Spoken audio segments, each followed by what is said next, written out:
بسم الله الرحمن الرحيم. إلهي عظم البلاء وبرح الخفاء وانكشف الغطاء وانقطع الرجاء وضاقت الأرض ومنعت السماء وأنت المستعان وإليك المشتكى وعليك المعول في شدة والرخاء. اللهم صل على محمد وآل محمد أولي الأمر الذين فرضت علينا طاعتهم وعرفتنا بذلك منزلتهم، ففرج عنا بحقهم فرجا عاجلا قريبا كلمح البصر أو هو أقرب. يا محمد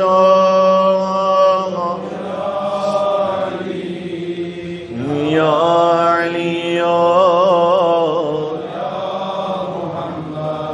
يا محمد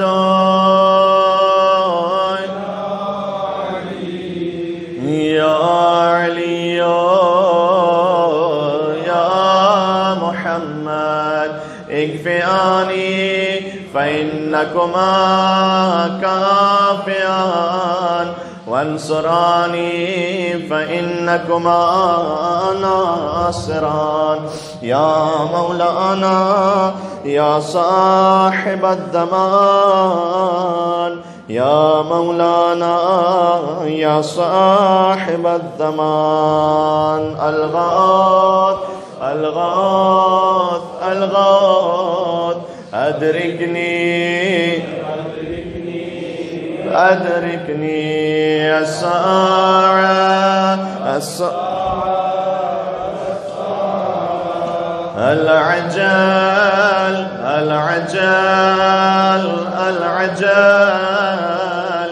يا أرحم الراحمين بحق محمد وآله الطاهرين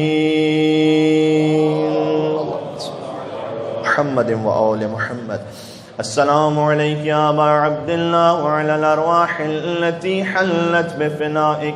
عليك مني سلام الله أبدا ما بقيت وبقي الليل والنهار، ولا جعله الله آخر العهد مني لزيارتكم. السلام على الحسين وعلى علي بن الحسين وعلى أولاد الحسين وعلى أصحاب الحسين ورحمة الله وبركاته. السلام عليك مولاي وابن مولاي يا غريب الغرباء، كن شفيعنا وشفيع والدينا في يوم الجزاء ورحمة الله وبركاته. زيارة إمام زمان عليه السلام روز جمعة. بسم الله الرحمن الرحيم. السلام عليك يا حجة الله في أرضه، السلام عليك يا عين الله في خلقه، السلام عليك يا نور الله الذي يهتدي به المهتدون ويفرج به عن المؤمنين. السلام عليك أيها المهذب الخائف، السلام عليك أيها الولي الناصح، السلام عليك يا سفينة النجاة، السلام عليك يا عين الحياة، السلام عليك صلى الله عليك وعلى آل بيتك الطيبين الطاهرين. السلام عليك، عجل الله لك ما وعدك من النصر وظهور الأمر.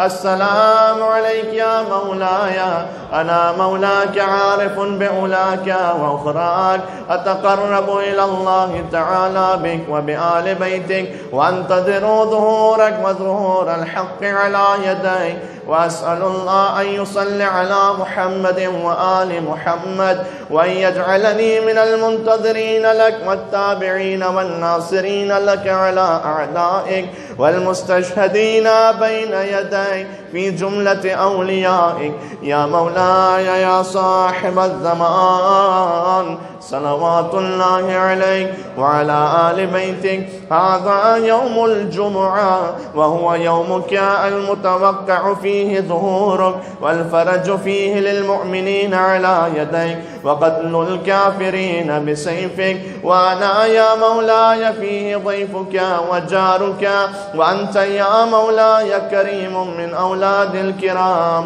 ومأمور بالضيافة والإجارة، فاضفني وأجرني. صلوات الله عليك وعلى أهل بيتك الطاهرين، ورحمة الله وبركاته مع الصلوات.